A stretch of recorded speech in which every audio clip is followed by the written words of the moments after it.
to 372 Pages We'll Never Get Back, the podcast book club where we dissect thinly veiled manifestos. Mike, how are you doing with this one? Well, it's pretty good. I had a worker over who was working in my office, and he noticed podcasting equipment. Said, "What do you podcast?" And I said, "It's a bad book podcast." He laughs. He was like, "What are you reading now?"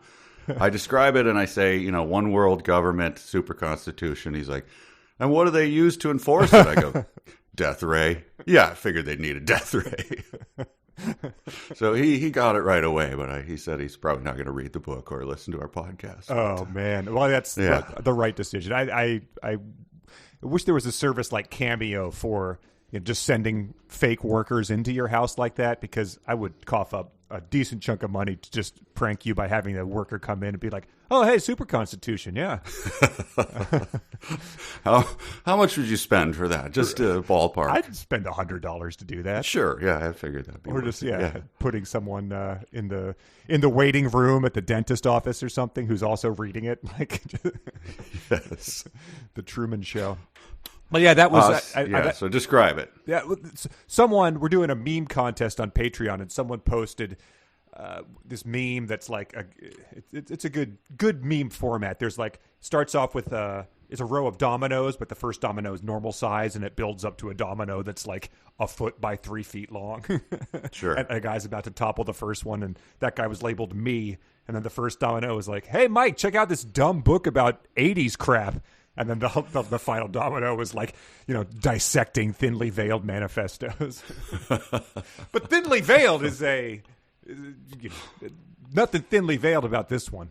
This is Super Constitution by Charles Kim, and we've gotten rid of all pretense of it being anything other than his manifesto at this point in time. Well, just telling the people off mic, I wavered a bit. I didn't really go all the way there, but there's something that's coming up, which we'll get to, obviously, that was so close to satire that I was like, is it? And then, of course, I slapped myself and threw a cup of water in my own face. No, it is not. Yeah, this is in too deep. I think it was a perfectly legitimate question to ask during My Immortal, if yes, Gerard from MCR is going to make out with Dobby, and you're like, okay, this can't be. But I think by this point in time, Charles Kim has revealed himself to us, and he is as he presents himself. There's no other layer. There's nothing else. The fact that the main characters he spent many chapters introducing and them making out with each other did not appear in these 4 chapters that we've just read and are about to spend 2 hours discussing. That's not satire. That's just a man who he wanted to tell us something, and if that was what it took to gain a captive audience by having those hot college students have hot sex with each other to reel us in so he could then expand upon the world governments, then that's what it took. Right. I wonder who gave him that note. Did he have like Tolkien and C.S. Lewis, he had the inklings and he read a chapter and they puffed on a pipe and said, Charles Kim, I think you should probably put some hotties up front and might be a bit more attractive to the punters, if you know what I'm saying. Yes, I see. Yes, very well, very well. They shall have sex many times a day. There shall be satyrs. Oh, Tolkien perks up. Ooh. Yes, but this is the book so far has. If you're just listening to this episode, this is your first 372 pages, episode 1. Of course, what the hell is wrong with you? To go back 4 episodes, I believe this is our 4th Super Constitution episode. You've really got to jump into this from the beginning. Otherwise, it's going to make no sense, because this is really where he gets into the meat of his one world government governed by the Super Constitution theory. But to get to this point, there has been 3 super genius college students. One of them, an incredibly hot woman who's also a Top Gun fighter pilot, has an insatiable sexual appetite. There's a man who can hold his breath underwater for 20 minutes, the sea lion, and then there's a world champion judoist. They formed a troika, and while the rest of the college students were out, bonging beers and, rallying for causes on the grounds of whatever college they were doing, these 3 were constructing their theory for a one document that would rule the government of the entire world. Yeah, some people in college, one will go, hey, I just bought a whole load of ping pong balls. Oh, I bought red Solo cups. And the third will say, I bought a party ball. Let's start playing the game. These three said, I have a killing ray. I have a means of conveying communications over long distances if we're able to plant something and hide it in a Joshua tree. And then the third, I forget what the third is. Yeah, the third was just and the rest, I think. But yeah, yes. That's the thing. They weren't just interested in the political science of the one world government. They also had the deep scientific know-how of creating the killing ray to back it up, which is, where a lot of these would-be one-world government people sort of falter. Yeah, and they also make the claim that this is this is going to be just nothing but Jell-O and pudding for the whole world is going to love it. And the world, in general sort of does. Like the people on the street can't get enough of it. They love it. Yes. They go to meetings about it. They cheer enthusiastically for whatever comes up. But these three did realize they are going to have to threaten everyone with immediate death. Yes. And that's where we are now. We've had our first death, which was Steve Johnson. Usually in the movie with a supervillain, it's like, you erase the UN buildings or something and with your death ray. But they just sort of killed a guy named Steve Johnson. Steve Johnson, yeah. It's the sort of, I don't know, it's probably the equivalent of, your Vincent Foster type, like that type, just a guy in the government, like someone that no one should know his name. Right, he'll only be famous because, what was that guy that died and it was really suspicious? Right. Steve's, it was a really boring name. Right. Yeah, he's a C-list character in the government, but they've chosen to make an example out of him because I believe he was conspiring with someone else to try to find out where they were broadcasting from. I think that was his error. He was like, I don't believe that. So again, Miss O'Hara, they're posing as an alien from 21 light years away to implement this. The reason you needed to do this has been lost in the weeds at this point in time. But he was like, I believe Miss O'Hara is actually on Earth. Let's try to find her. They killing ray him from the Joshua tree, make an example to sort of show everyone how that works. And that's where we left off. Yes. And the setting down the bed, this the baseline of the whole thing is that the three college students and their senior advisor, basically, one of the parents who's advising them, are working behind the scenes while the world is scrambling to put together a one-world government. And that whole time, they are taking every 4 hours or so, they just have crazy smash the lamps off the tables sex. Mm-hmm. Yes. So that Brenda, one of the three geniuses, can think. Otherwise, she kind of loses her way and she can't think. Yes. So that's happening as a bed underneath. And the other bed underneath that just occasionally gets mentioned is they haven't proven the death ray. And so some of the world's governments are slightly suspicious that they might just be blowing smoke. But those things are, of course, then dealt with by killing Steve Johnson's. But that's the only consequence so far. Yes. So let's get into it. Article 13 is Vulnerableness is its title, and it starts off with describing the death of Steve Johnson, the National Security Advisor. It says that he passed away by the incident of negligence right yesterday. And even though that happened, the scheduled world affairs had to roll. So I hope that was part of his either eulogy or what they put on his tombstone. Instead of died on a World War II aircraft carrier that was bombed, it says Steve Johnson passed away by the incident of negligence. I've noted that as strange. I've never heard that term right yesterday, but it reminded me of some bloke in England, working the forge or something. You hear about Steve Johnson passed away by incidents of negligence right yesterday, he did. Very strange. Very strange.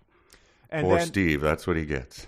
But then we have the cabinet meeting of the U.S. president, who is President Garfield. And so this again, the setting is that he's just had his national security advisor killed by the killing wave, and this is how it says that President Garfield opened the session. He's got his whole rest of his cabinet there. He says, "Gentlemen, welcome to the Oval Office. I preferred having ladies as well as gentlemen, but gentlemen's club is not bad either." Sir, this is a terrible start. Sir, please. Steve Johnson's, outline is still seared into the carpet of your office. I wonder if he flashed a little wink at the widow wearing the black veil over her eyes and white gloves and sniffing. And I'd like to have a gentleman's club, if you know what I'm saying. But it doesn't even make any sense because Steve, it's not like the lady was one who was killed by the killing way. It was, it doesn't make sense. Is going to come up a lot here, but yes. And what's going to happen is that I think the people from the world government, led by World President George Kirkman, are coming here to talk to President Garfield and his cabinet, and they're going to outline essentially like 10 facets 10 things, how they're going 10 points. Yeah. So starting with religion. 1,000 points of is the first thing they're going to talk about here. Then go on to language, education, how to deal with criminals, etc. But starting with religion is off to quite a start. Yeah, but here's the way that they do it, which is, I've mentioned this before as a pet peeve. It's like, don't tell me how much pain I'm in for. That's just worse. But can you imagine the eye rolling and watch checking when he says, then President Kirkman will give closing remarks on all subjects one by one. Like, oh God, are there sandwiches? Like, when do we break? Oh yes. God, one by one.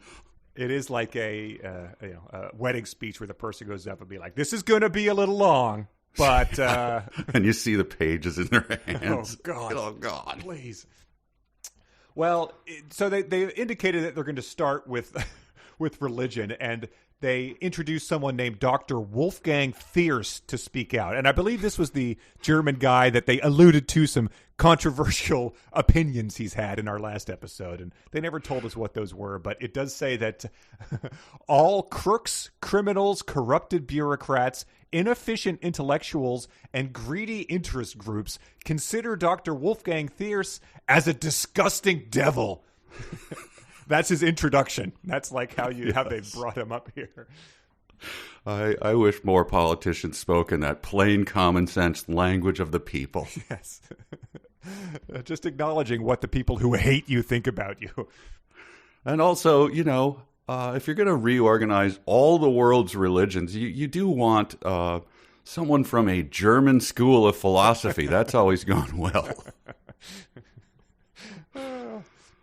They list several religions, and they then toss in and the rest. But they say the global government is going to set up an absolute standard not to impose any doctrine on anybody, and an arbitration on the disputes of the religious matters. This is the global government's basic stance, which sounds good until you remember that also part of the global government's basic stance is you get one language.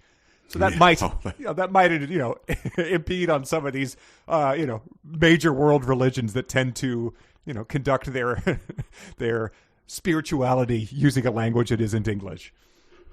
And the President Garfield he notices this, like this might be a larger boulder to roll uphill than you think. And he says, Dr. Thierse, I'm wondering what is going to happen if we face severe disputes between religions, severe enough to be unable to make them contain. Well, President Garfield, that's why we have this conference. So world religions out there, what is your big deal? Just have a conference. Yes. That's all you need. He does say that the world government's final arbitration must come with the most appropriate persuasion. Which is just he leans over and pats the killing wave. We can be very persuasive. And then they get to languages, and here he says it flat out here, and technically he's not wrong. Gentlemen, how many languages do you think we have on this earth? About more than 600 we have at the moment. Now, that's not wrong. There are 7,100 plus languages in the world. Wow, So I didn't look it up. technically more than 600 we have is correct. It's an odd way to put it, but there we go. Well, it's a rounder number than 7,100. I mean, come on. Sure. And he goes on to say, this is good. He does this a couple times too. He says, he's talking just about languages, how they're diverse and, important to many cultures. He says, of course, varieties of cultures, customs, and lifestyles create hundreds of beautiful mosaic societies which bloom human talent into an extensive boundary. That sounds nice. Is there a but? There is! However, we never saw hundreds of ethnic languages came into the mainstream of the world. So therefore, all elementary, middle, and high school, colleges, and special schools must use the same language. And he loves doing this. He loves to wax rhapsodic about the vast tapestry that is, Earth and humankind, and then go on to be like, but we're going to make some changes. Yeah, he says it here this way. It will pose a difficulty to break in or break out from the one they had been soaked in because language is not being steered up like riding a bicycle or driving a car. This is a professor, by the way. No matter how difficult it is, it should be done because I'm going to give the greatest power to the people for the new world order. Sounds nice. Or you don't, and we will kill you. Yes. So. And he closes that section up by saying, because you're like, well, it's going to be really tricky to get the entire world to learn one language. Like anyone who's ever tried to learn a language, as a, adult in high school language class knows that it's difficult. He says, it is not a matter of having an intellectual grip, but is a matter of willpower and a matter of forming a habit. Even morons can achieve it if they feel necessary. Dr. Kim, why do you hate us so much? Yeah. I'm a moron who works 14 hours a day tilling my field to eke out a meager subsistence for my family. Like, when am I supposed to be able to learn whatever unspecified language you're even talking about here? Whenever you guys cook it up over there and at the where do they hang out? I forget where the world government hangs out. Yeah, well, I think they're in the Oval Office. Like they're hanging out in the U.S. now, which I always assumed it was going to be English they were going to pick on just because that was the language the book was written in. But sure, this is the point that almost got me to think for 1/2 of a second that it's parody. Okay. If any person who speaks, reads, and writes the selected global language can select second language or third one, even up to multiple languages, it is going to be that person's complete freedom. Yeah, this sure sounds like I'm breathing the free air. Yeah, it says so you can learn a couple more languages. We won't kill you if you learn them. That's exactly what they're saying. Allowing the maximum of individual freedom on all global fronts is Miss O'Hara's unquestionable intention. Just even putting unquestionable in there, sort of, that just a reminder that if you do question it, killing wave. And once again, he's drumming on, you just mentioned it, calling people morons. The number one power to change our social behavior for the better comes from the human mind. Okay. Especially the educated human mind, which thinks of betterment. Not again, you sick workers, you gross, sweaty people. Right. Yes. So in 3rd grade, I think you had to do like a research project. Maybe it was even before that, but I think it was called an eye search.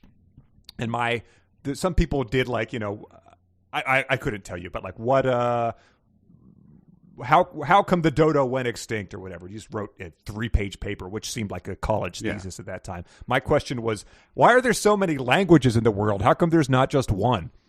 And so I remember like calling up there was a speech teacher at my 2nd grade elementary school. And I called her and interviewed her. And it was the sort of thing that, as a 3rd grader, you're like, this is a legitimate question.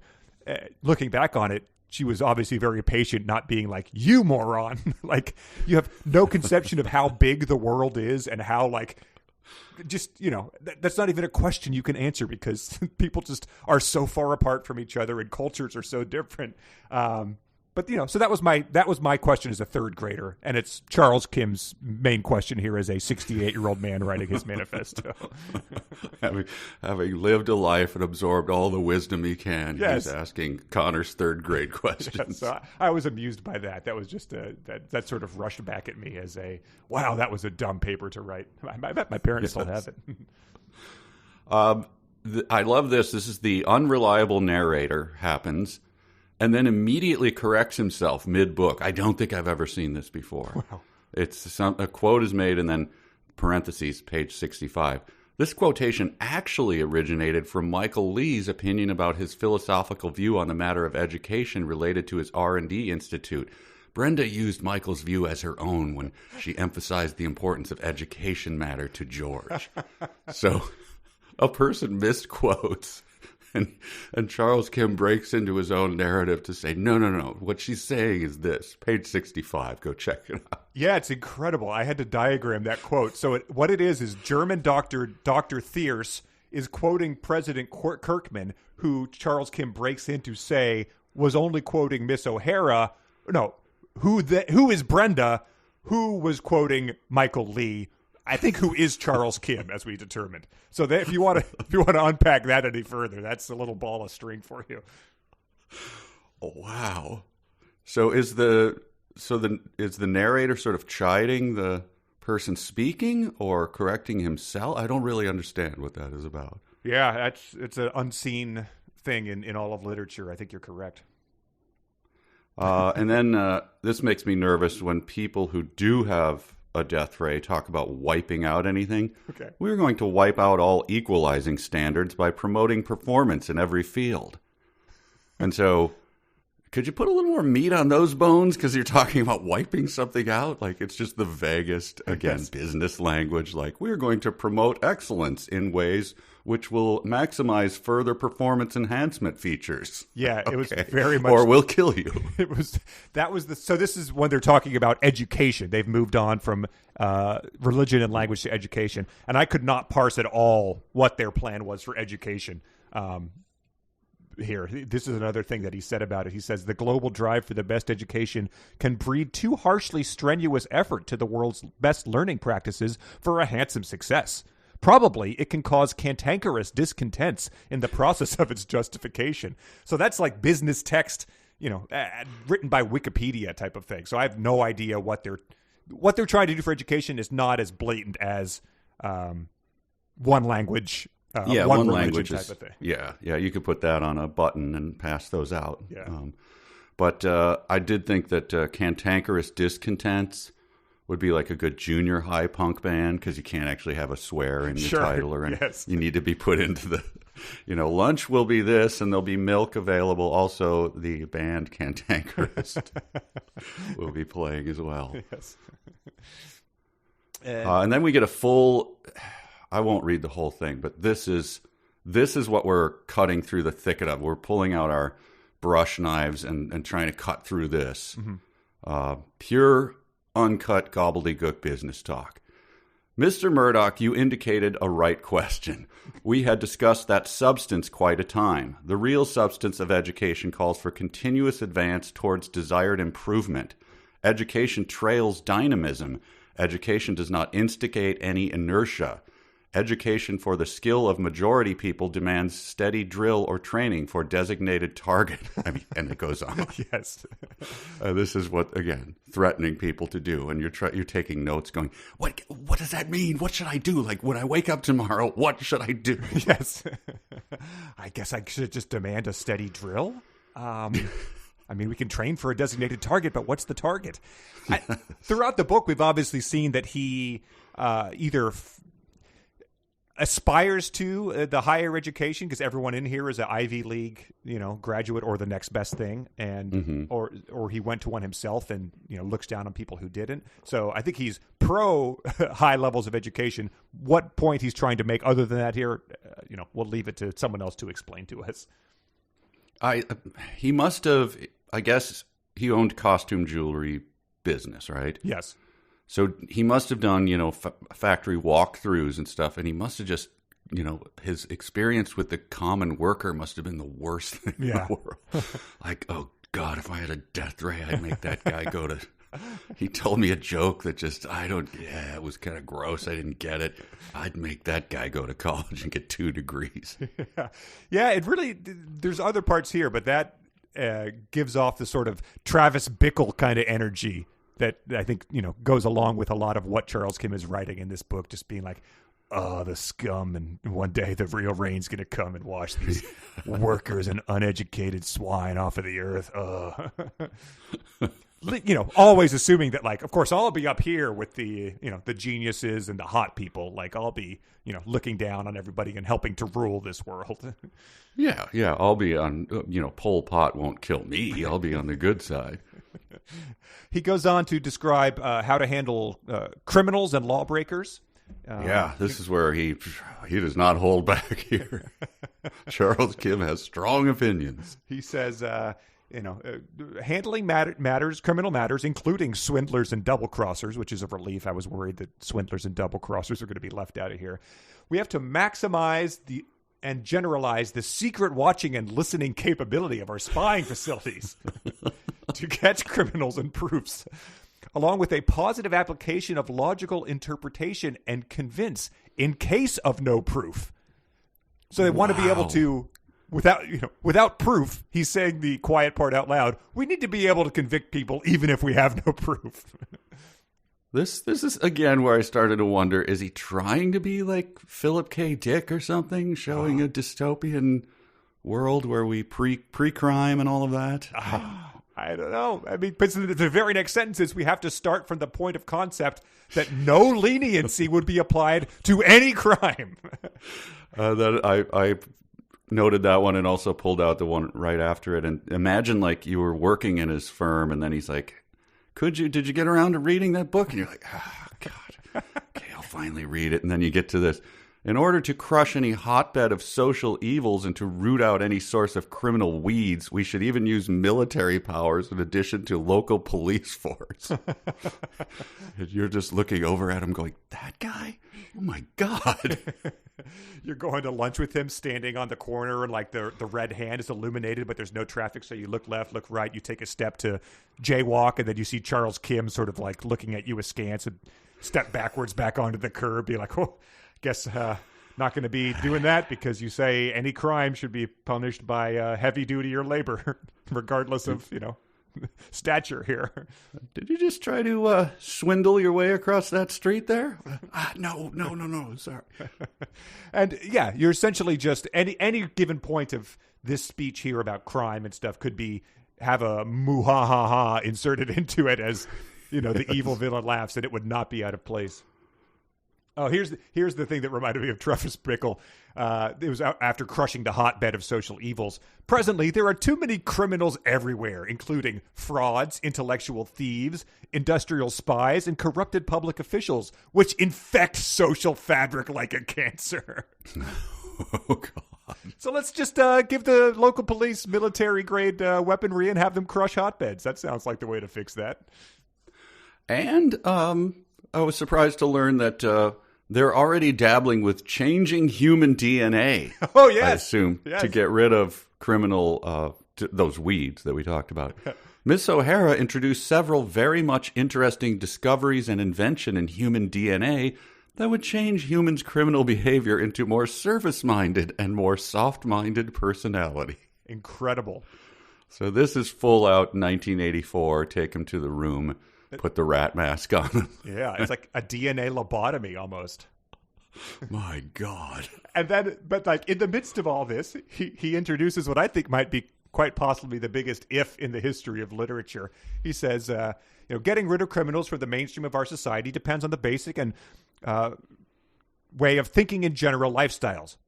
If we tolerate each other's beliefs, speak the same language, increase the value of education, respect justice and hate crimes. Oh, and hate crimes, not respect hate justice and hate crimes. If we respect justice and hate crimes, then the world will go on, prosper and peaceful. Yes. So just if that big if gets taken care of, we'll be able to do all those rosy things. And, if it doesn't work out exactly that way, the DNA lobotomies are going to help a little bit too. And when has this ever gone wrong? All the major commodities should be regulated or controlled by national authorities or the global government's decrees on the basis of a market economy. For example, most of natural resources, including land and space, are going to be owned by the global government. So nobody's worried about that, are they? I mean, we told you we're going to apply it with complete freedom. Yeah, he said we intend to maximize people's freedom to enjoy each one's economic life. And he also says we will encourage private business. However, the world and local governments, et cetera, we own everything type of thing. We own all space and land. And we'll lobotomize you if you don't. So freedom, everyone. Breathe that freedom. Edmund Murdoch talks about, he responds to this. I guess that was Dr. Kim who was introducing these economic theories. He says, your ideological stance on the management of economy looks like a brand of fusion food. I just have a big what stamped over that. But he goes on. Could you, Dr. Kim, so he's asking for clarity here, which is good, specify the global government's principal tint or tinge of a certain doctrine we could hinge on? Yeah, I guess so. I guess the what here is he's asking for a clarification of, like, is this socialism? Is this capitalism? Because I guess he says it sounds a little bit like both. To which fusion food, sure. Fusion food, exactly. It's like when you go and get Korean tacos, kind of thing. It's yeah. But Dr. Kim claps back at him. He says, you may say it is socialism or capitalism or fused stuff. We do not care any description or any definition. So he puts that to bed right away. He clarifies everything. And then he, subtly walks again over to the death ray, puts his hands in his pockets and rocks back and forth on his heels. We don't care what you call it. Oh, what did they go on to discuss after that? Oh, tax rates. Tax rates, yes, which has an interesting claim they make about them. Oh, yes. Which is that Miss O'Hara's deeply invested in them, the alien being who claims to be from 21 light years away. He says, the creator of the global government, Miss O'Hara, advised us to minimize the level of tax levy. If possible, no tax would be preferable. Wait, the government owns everything. What do they? I don't understand why they need taxes at all. Yeah, this is where, well, I think they said that they were like, personal commerce is going to exist, however, and then, some big however was there. But it is very funny just to imagine, any being coming down, the creatures from Close Encounters or Arrival or Alf or whatever, just coming down and being like, we bring to you knowledge from 21 light years away. We've changed your entire way of thinking. 5% to 10% tax rate is probably what we would advise you to impose upon people. And then the tax reform people are like, yes, see, we told you. That's why it is. I'm a one-issue voter because of this. Right. Yeah, he says we consider taxes an evil, but we have to contain it. We believe in the workable government. So just a little into the weeds, as we've said many, many times, as he's trying to lay out this whole thing. What makes compelling literature is usually not parsing tax rates. Right. We get one of those great, we've had a few of them in this book, of courses. Of course, he could mobilize the coercive killing power as a last resort. I mean, without it, you have nothing. Let's be honest here. Come on. Yeah. Or just for fun. I mean, there's only really been one usage of it, so you can still chalk, the conspiracy theorists are going to be like, Dr. Steve Johnson was going to burst into flames no matter what. Like, yes. But he says that because Mr. Charles Manat, the defense secretary, raises a concern here. Essentially says, like, it looks to me that the global government's cabinet tries to praise a certain oligarchic process with dictatorship and socialism like former Chinese political formalities. I'm getting worried about an extreme one-sided headlong measure of the globalization. So that's why President Kirkman has to start stroking the killing ray. Yes. Because I'm getting worried about your one global government. Okay. Yeah. And this happens a couple times, is that the characters will lay out his manifesto. One person will usually speak up and be like, this sounds, what's the word I'm looking for? Terrible?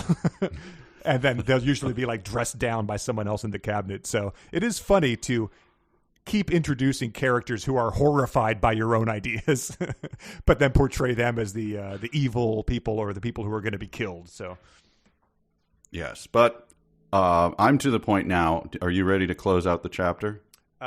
Sure. Yes. Okay, because this is a lesson to all writers out there.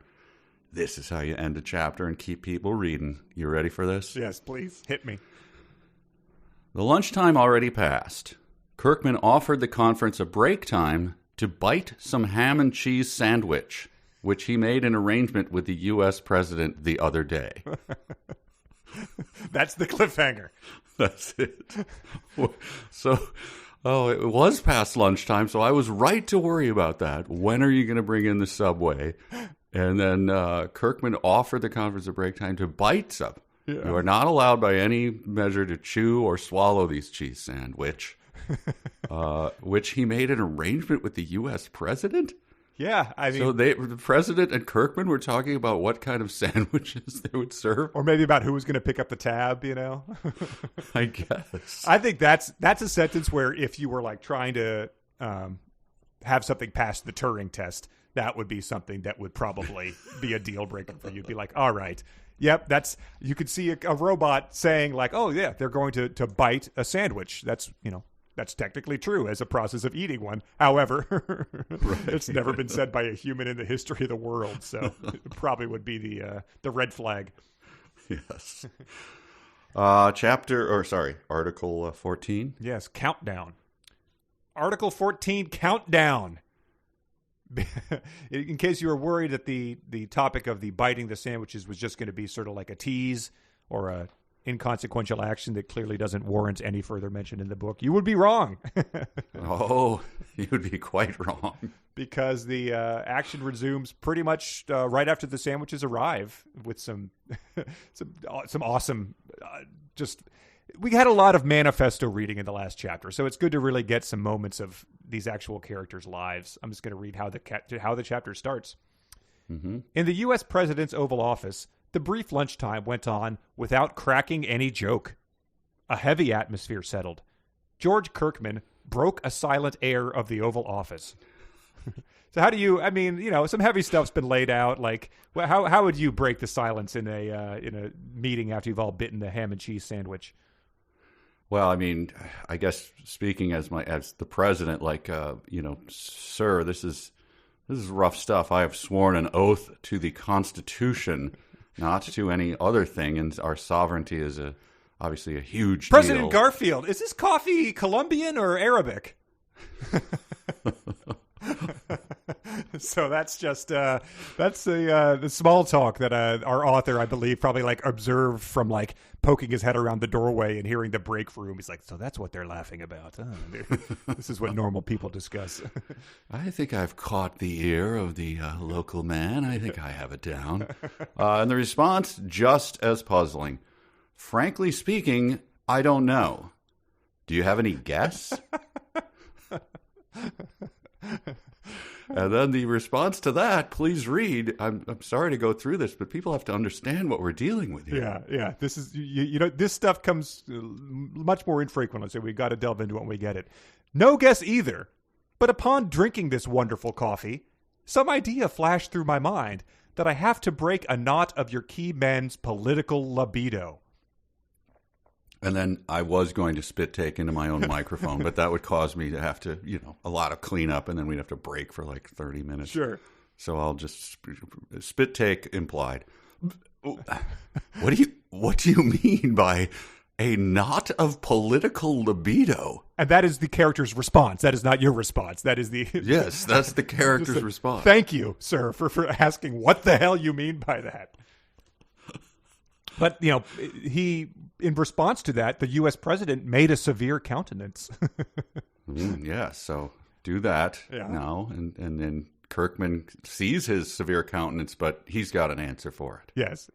President Garfield, some of your cabinet members do not realize what this moment of conference means. We did not come to your office as a diplomat, but we came here to let you understand a great juncture of the unprecedented revolution of human history, which will distinguish the global world from the traditional divided sovereignties. That's how I negotiate with a used car salesman when I'm... And he goes on, so they're still sipping coffee, wondering, is this... I assume it's 100% Arabica. We are in the president's office. Mm-hmm. I'm assuming you're not blending in any Robusto or toasted garbanzo beans as filler. So they're still, puzzling over that. But he goes on, we don't care that our effort for the globalization looks like communism or democracy. Sounds familiar. This is an extraordinary revolution. Without an absolute order and without discarding any type of personal niche, the revolution cannot go. If anyone mentions any insinuation derived from a personal libido, he could be executed by the killing wave. So, and it'll be by Miss O'Hara, and she's watching right now. Yes. Yeah, he says, not by so me, say but by one Miss more O'Hara. word. Yeah, say one more word, and you're dead. She listens to and watches our conference now. She told me to express a warning in case of anything insinuated by the personal inborn interest. So what? He says, we are not here looking for any negative or any self-interested stance. So essentially, any negative feedback, any mild criticism, killing wave. So yes. Enjoy that bite of ham and cheese sandwich. George Kirk hinted that his mission was based on explanations and was not up for discussion. I don't really think that once you've invoked a killing wave, you're really hinting at anything anymore. You've made your you've made your mission quite clear at that point in time. And it really is like the. I hate to bring this up, but it's Stalin-esque. Again, why have the conference? Right. You are just threatening. You could just deliver a paper like, do this, you're dead. But Stalin used to like to do that. Bring in the whole government and then one by one, have them garroted in their seats or whatever.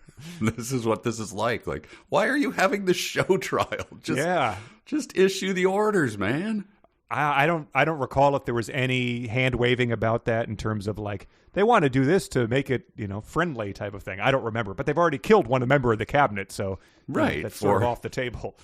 For even trying to dare to peek around the curtain. I think they continue on about some economic issues. Is that what was this chapter called? Oh, Countdown. Countdown. Here's the one where. This is in the middle of what I think you're talking about, is where I no longer understand what language is. Okay. Let's look at all nations' numbers and statistics of their budget and their economic scales. The numbers and statistics dwarf our imagination. The giant scales makes our brain cells stagger around. My rough figure alarms my heart. Instills confidence. I don't know what's going on anymore. And to reiterate, he introduced the term political libido. A character asked what it meant, and he didn't explain it. No, he said, we'll kill you if you're... If what? There's a lot hinges on that. Could you give me... Again, could you just put some meat on the bones again? So that character saying it makes our brain cells stagger, the rough figures alarm my heart. And I enjoyed this part because they are, making a lot of bold claims about what the future of the entire Earth is going to look like. But he says, free trade will slim humans' economic structure from undesirable heavy fats into a splendid physique by disallowing the buildup of additives in the supply process. So free trade is working on its beach bod. And then he says, how much are we going to save? Is a big question. It's like you didn't even make a fake number. You didn't have a fake binder full of like blank pages being like, this is where we prove it's going to save everybody 75%. He's like, I haven't even crunched the numbers here, but this is what we're doing. They didn't even run it to the budget office so they could do that fake like, oh, this won't bring the deficit up at all. This is so it's like, so you haven't crunched the numbers on what it's going to take to teach the entire world one language either? Oh my God, we're all doomed. I mean, my political libido is positive. This is one of those. It starts to be like every sentence reads like the instructions on a box of firecrackers. This is one of them. I think figuring out how to get there truly magnifies our concern. The imagination of the target contains no arguable stuff. Oh, we're talking about pretty important stuff here, guys. Can we all can we institute that one language now so that we're all together on this? Right. Could the book be written in the one language? That would be great. And after all this sort of like beatdown he's received here, U.S. President Garfield, seeing a sagging morale of his cabinet upon President Kirkman's thrashing over for the spirit of the super constitution, tried to whip up his cabinet into good cheer. That's good, because I think the looming threat of the killing wave might have a sagging impact on my morale if I was part of this cabinet. I don't know. I guess I'm just a little down because of the killing ray. Do you think he's making a sly joke? Oh, why am I asking this? I'll risk it anyway. The free trade coffee joke, and then like free trade. He's talking about free trade, and he's mixing while they're drinking the coffee. And I just wondered, in the author's warped mind, was that a way of like being a sly? While we're on the subject of free trade coffee, let's talk about free trade. Oh man, that's now I'm thinking about it. Damn it, because that is the one. That's the one place you'd probably see that term. As an ordinary dude, right? Like a coffee bag of free trade beans. And he uses uppercase, like proper noun. The free trade will make it possible for the world industry to kick off its economic neurons for activating its muscle power. Oh man, that's now I've bought into the conspiracy. All right, welcome. It goes on to talk about Kirkman. It does say that he just delivered a thrashing, but it goes on to sort of say that he's sort of just a puppet of Miss O'Hara. It laid this out. He says he happened to be riding a big gunboat. He had happened to become a captain of that awesome gunboat. He had been serious about the happening. And in the other sense, he could think that he had been enjoying and playing with fantastic toys. He could not refuse his creeping recognition that he had no power. He just looked like exercising a great power. So for whatever reason, he spent a couple paragraphs talking about how George Kirkman, who was previously a unpublished author, really doesn't have any power, which everyone reading the book already knows. He was nothing but an ordinary greenhorn scholar. Yes.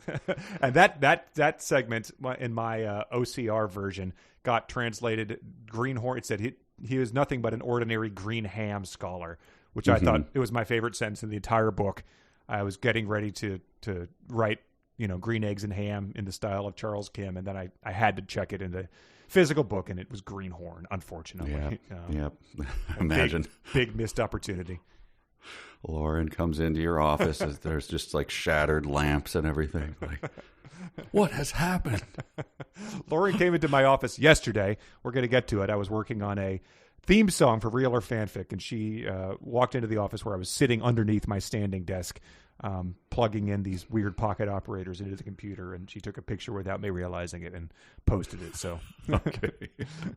Pretty much that little scenario you just invented actually happened within the past 24 hours. Yeah. In that thing you just read, I would like to point out I've chided him for mixing his metaphors a bit. I would just point out in that little description of Kirkman and his power, we have gunboats, puppets, greenhorns, toys, and I could go on. Yes, and being serious about the happening, which means he does not tolerate you calling it lemonade. He's very serious that you call it lemon drink. Ma'am, no. It goes on to a bit, and we get this sentence just right in again, saying the quiet part out loud. He says, virtually everyone on the earth would have no privacy. So just rather blunt about something that he's presenting as a very good thing. On top of the above four critical monopolized power: politics, economy, military, and social services, and the only one military organization of the global government would stabilize global government's governing force. Which he goes into this more a little bit later, but immediately I said, why do you need a military at all? Right. Or any kind of power. He keeps talking about military. You don't need it. There's not going to be, everybody's going to be peaceful. You're going to assassinate people for pre-crime. There's not going to be any, there's nothing. And you're going to be listening to everyone, and you're going to crush all insurrections and rebellions and mutinies. It is a very good point. And because the next chapter, I think, is entirely devoted to meticulously laying out the military. The military. And yes. there's a really great opportunity for, the slice of life tales of this militia decided that they'd had enough of this, and, which would happen, if you announced that any given trivial thing in today's society, there'd be a armed uprising, almost guaranteed. This would provoke just countless ones. So seeing one of those be squashed by the killing ray would be a great thing to throw in here. But everyone, again, just seems sort of pretty cool with it. Yeah. We haven't tried this before. Let's do it and see what happens. Right. Why not? But yeah, I'm baffled by the need for it. He doesn't really go into why you need it, but he goes into the explicit details of how it's going to exist. Right. Well, we get to the rest of this chapter is basically Kirkman is disappointed, kind of like we did with Russia and whatever, that they're not, and China, I think, they're not coming around. Mm-hmm. There seems to be they seem to be a little bit stubborn about just giving up their country to an unpublished author. And so the president is kind of like, geez, how can I turn this around? It seems like he's trying to cajole me, but I'm trying to figure out how we can have more influence on it. Mm-hmm.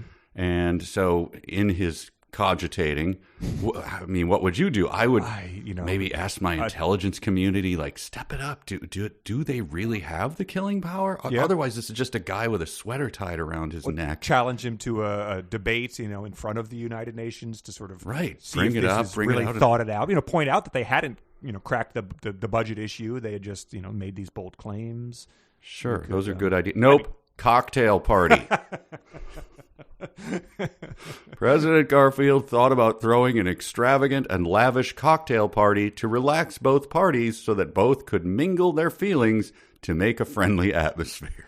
So this is like, the Revenge of the Nerds going to be like, we're going to get the, Delta House drunk and then we're going to swipe the killing wave from him so we can win the homecoming parade type of thing. So... Man, I guess I wish that Kennedy had thought of that with Khrushchev, during the Cuban Missile Crisis. Instead, he came out all ashen and crushed. He thought he could cajole him. Did you even consider a cocktail party? Oh, my God. Pigs in a blanket would have smoothed this whole thing over, you fool.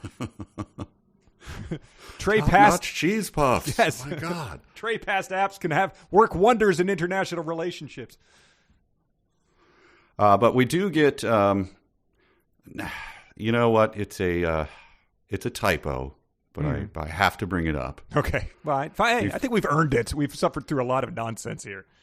Before President Kirkman would announce a plan for a breakthrough of the hard feelings and refractory concepts by actuating the job of organizing the above ad hoc committees, I looked it up. It is in the book. It is. I had the book right with me. I have an optical scan of it. It is there. Ad hoc committees. Ad hoc. And so, against my better judgment, I did dive to the dark web and wondered if anyone on the dark web cared about this. Yeah. And the answer is, of course they did. This is the dark web. This is what they do. Wow. And yeah, so I did find... I found them recreating what it would be like to have and build committee? An ad hoc committee. So let's lighter fare. I feel like this is very gone into. I mean, it's very silly. Sure. It's like my green ham scholar almost. It's exactly. So just related. Kind of a fun interlude that we've earned. Let's listen to them recreating ad hoc committees. President Kirkman continued. Gentlemen. Before we announce a plan for a breakthrough of the hard feelings and refractory concepts, I would just like to announce an ad hoc committee consisting of, as Miss O'Hara suggested... excuse me, Mr. President, a question. Well, of course. But remember, I have a death right. Death right? Oh, right. Slipped my mind. Did you say ad hoc committee? Yes, I did. Excuse me, but I think you mean ad hoc committee. Yeah, right. I forgot. You're not a genius. That you skipped exactly 0 grades in school. We find it best to form a committee, see, There's one over there right now. And add a hog to it. Commissioner, please add a hog to that committee. Right away, sir. Sorry, thanks. The committee's working better already. You see? Guys, hey, stop it. I can't do this. What? Pete, what's the problem, man? You know I love recreating things for the dark web as much or more than anyone. Yeah, man, it goes without saying. Well, I just don't feel good about this. We usually don't go after typos. I know, man, but it's funny. Taking a committee and adding a hog to it. Well, granted, it's hilarious, but it's beneath us. Sure, I mean, it's not normally what we dark web recreators do, but look, I'll tell you what. Why don't you take the night, think about it, and if you still have reservations tomorrow, we'll kill it. We'll do something about, I don't know, Cozy Mysteries or Shadow Moon or something. Yeah, okay. Sounds good. Thanks, guys. Later that evening. Pete, what's the matter? You haven't touched your dinner. Oh, just a tough day doing dark web recreations. I walked out on a Super Constitution one where we picked on a typo. You walked out? Yeah. Just up and walked out? Yes, I walked out. It just didn't seem right. I don't care how it seemed. We are recreators, and it's our job to expand upon things in crappy books and put them on the dark web. Yeah. No, don't you yeah me, Pete. When it was my turn to recreate Miss O'Hara, do you think I backed down because English may not be the author's first language? No, I stepped up and I recreated. Grow a backbone and do the same. I can't believe you won't support me in this, Samantha. You know what? I'm going out. Good. And I may not be back. Even better. Oh, Pete. 3 months later. Hey, what's up, Jerry? Pete, come in. Shut the door. How long have you worked here at Tires Plus? 6 years, sir. Pete, for most of those 6 years, you represented everything that is Tires Plus. I remember how you used to love to answer the phone and say, "It's a great day at Tires Plus," as though it actually was a great day. But lately you just haven't been the same. Well, I'm sorry, Jerry. I'll try to do better. No, I'm sorry, Pete. It's too late for that. You're fired. No. Jerry, please, don't you do it. I got nothing else. You're fired, Pete. Get out. 6 months later. Samantha, I don't know what's wrong with me. It's the Super Constitution recreation. It really hit me hard. I feel like there's a black hole in front of me, and when I try to stare it down, I become the black hole. Don't call me again, Pete. But I need you to understand this. Goodbye forever, Pete. Yes. Goodbye. Forever.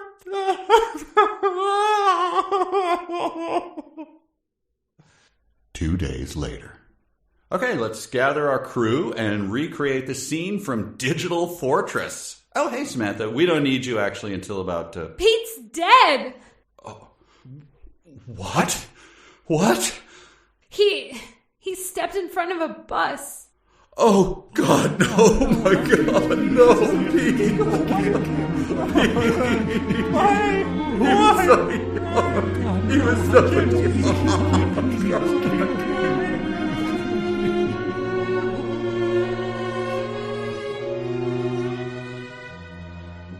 So, that's your fun interlude. That's well, kind of thought it might go in a more like Weird Al kind of way, eat it, ad hog, but that's right. A man right. Died. Yeah, I mean, well, by his own hand. It took a while to get there too. I mean, it was really elaborate just to punish that fictional guy. I guess it's a lesson to us that the dark web is not. I mean, these are real people. And I'm kidding. I hired the 372 players What? to do that. No! Yes. Look. They don't work cheap. No, I know. It was out of my own pocket. Oh. If you call my own pocket the money that we get. No, through that's our not. Patreon. It's Yes. the exact non-definition of your own pocket.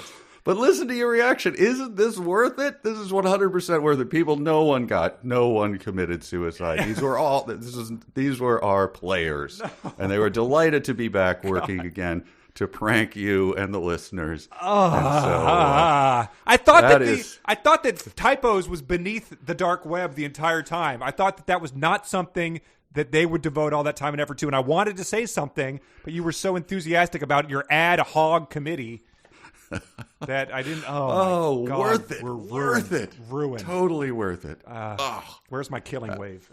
I did. We did come up a little short. I did have to supplement it. I went to a guy I met through. He runs a construction firm that does cement, and he loaned me the $20,000 to top that off. So we will have to pay that back. Yeah, that was a loan with shark. A vig, pretty heavy vig. Is that a loan shark? No. Yes, it was definitely. He's he a said good he was guy. in construction. Did he have some friends in waste management too? Yes. Oh my God. Super nice guy. I just see him pulling up now. Oh well. I'll have Bridget call him off. Sure. No, do not send her out there. Oh my God, where's Lauren? Okay. All right. So continuing on with Article 14. 14. I hope there's no more hilarious typos because that would. He goes on to describe very specifically like how many people are going to be in the various branches of the Army. He says that military strength will be used for containing natural disasters, which sounds a lot like Michael Bay's Armageddon. Like they're going to, send the military up to explode an asteroid type of thing. I had the same question. Like, wait, why do you need a military for that? Yeah, the killing wave doesn't work on hurricanes or on asteroids. I'm not sure. I guess not, but it does lead to a delightful thing of getting those Birdemic numbers again, where it's just a list of like on its own, this would be so boring, but in context of how he sets it up.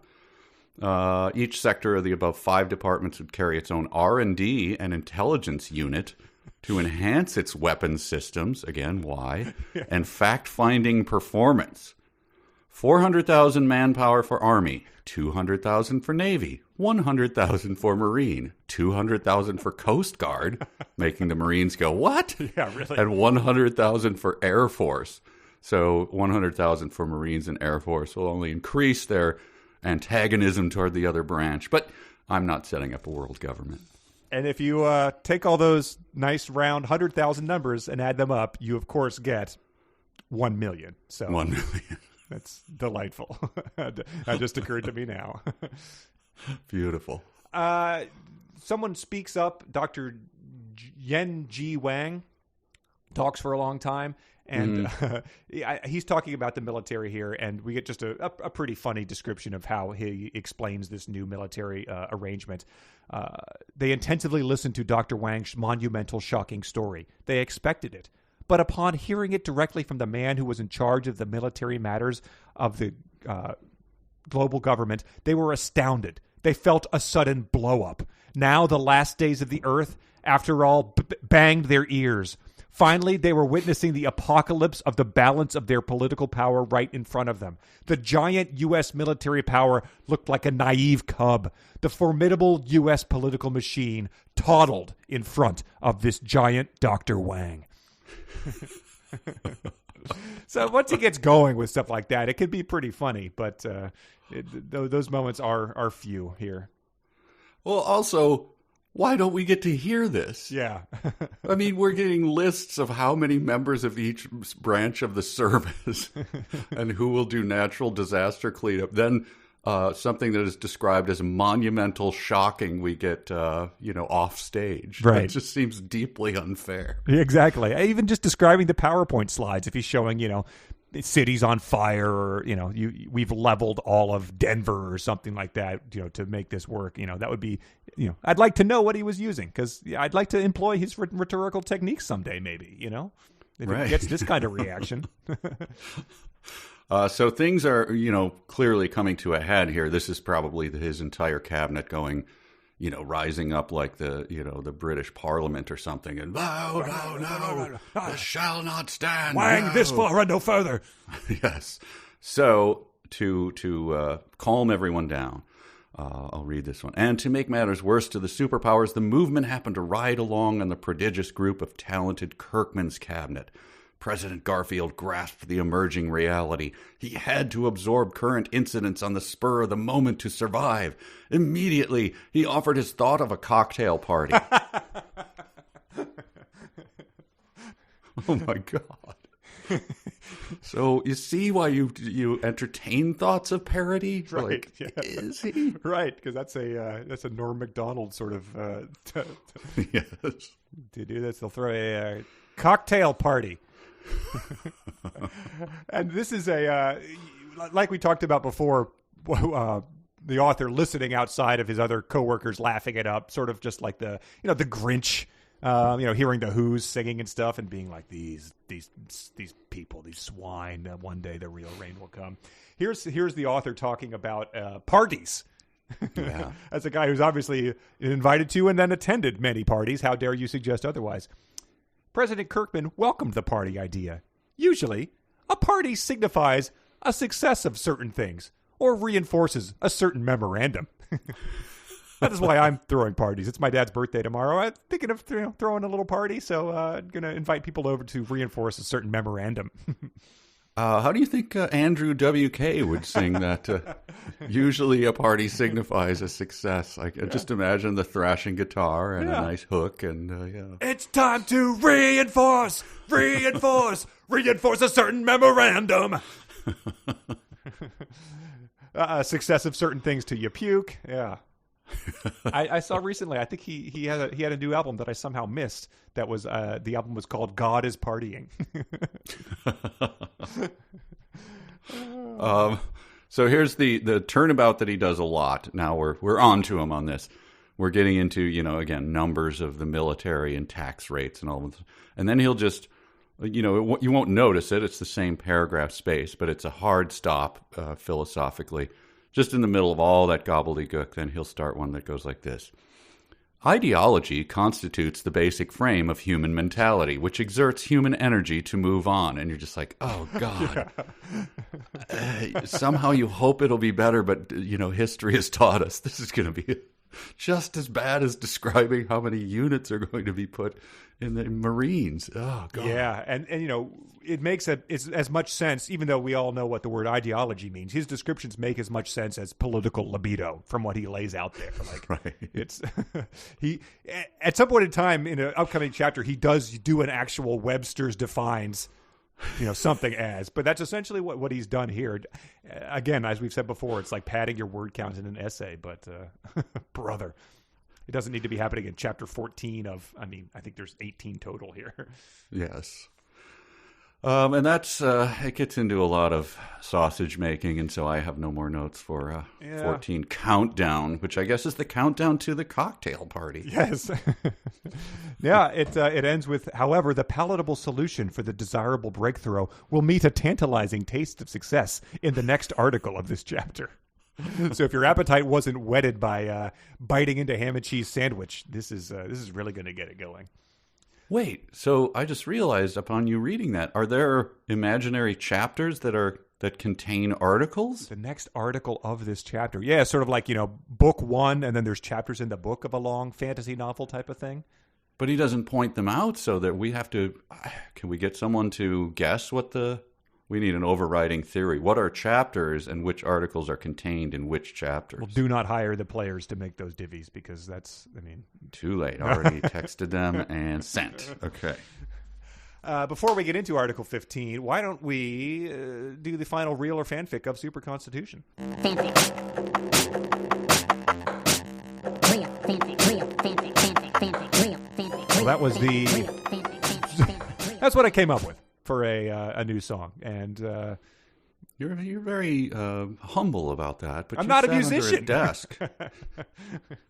You sat under your own desk to do this. yeah, that's how Beethoven did the Ninth, I believe. Right. Anyway, if you like it, don't like it, I'm not sure what to tell you. If you liked the other guys, I think it was Hayden's last week, maybe we can use that going forward. But anyway, we don't need to get into the weeds about theme music for drops here. We have some fanfic to read, and you're going to try to decide which are real and which are fanfic. These are obviously all submitted by our Patreon supporters, our loyal jackals, over at patreon.com/372pages, where we established a supporter goal. We're around like 944 right now, I think. Mm-hmm. And we said that once we hit 1,000, we'd do a live watch along of Forrest Gump, with which you've never seen before. I never have. And we announced announced that came up recently again with a group of people, and I got that whole, what you've never seen. It's like what am I supposed to say? I remember doing that to a person who had never seen Godfather, and everyone just attacked this person. And the person went, "What?" And I just so sympathized with them. They went like, "What do you care? I don't." Yeah. Well, I mean, it's a little, being like you've never seen what many agree to be the greatest, American film ever made, if not film of all time, is different than saying like you never saw that movie that was sort of a major but brief cultural phenomenon in 1994 and sort of everyone agrees aged really poorly. Yeah, nobody is revisiting and saying, oh, boy, I watched that again. It really holds up. Right. You've never seen that? But anyway, we announced that on our Patreon, which made no sense because it wasn't going to lure any new people in there. But if you want to come join the fun at patreon.com/372pages, that's what we're working towards. And you can see our visit to the Forrest Gump Shrimp Company. You can enter our meme contest and all the other fun stuff. We get every episode early, etc. But so these are going to be 5 segments from the last couple chapters of Super Constitution or fanfic submitted by our readers. We said no putting other people's manifestos into Google Translate this time. These are all actual fanfics, if there are any fanfics, because they could all be real. Yes. So here we go. We're going to have 5 of them. Number 1. During her teenage years, she developed a peculiar physical characteristic in her muscle and nervous system. Her muscle power steadily grew up to her senior year of high school and bestowed upon her bewildered strength. It much surpassed her male peers' muscle power, allowing her to weightlift more than 400 pounds. Not only that, she also never got tired. She always won all the competitions in the triathlon of combined swimming, bicycling, and distance running. She checked with her family medical practitioner and further consulted a specialist in neurology. They were surprised by their findings. She surely had female body organs, and even her skin had the same soft tissue as her female peers. Nevertheless, the queer development of her muscle power continued, as if from bodybuilding practice. And she also realized her body's nervous system continually surged with energy, energizing ever more vitality with her body and preventing her from getting fatigue. So they want me to believe he's taking a second dip at another, or is this the same sexy Brenda? No name was mentioned. I'm going to say fanfic. Okay. Wow, not very emphatic. All right. Number 2. Mankind is awesome animal among animals. Chimpanzee achieves wondrous result, like use of branch tool to fossick through termite mound. But chimpanzee does not know enigma fueling human man. Whopping pyramids, meteoric bullet trains, and recondite literature is idiot's play for mankind when mankind cooperates. But we see time and time again some men going against grain. Dissent means leaving goat trail and following stubborn mind, paying no mind to consequences on fellow man. A stubborn child, a kleptomaniacal CEO, a menacious demagogue, and psychopathical murder are all exercising own stupid dissent. Farmer riding crop is used to make goats form back up. Mankind is not cowed like farm animal. What was it? Fossing? Ants? To fossick through termite mounds. Fossick? Rummage or search. He spent years fossicking through documents. Huh. Did not know that term. Nevertheless, even that is a bridge too far for Charles Kim. I'm going to say fanfic. Number 3.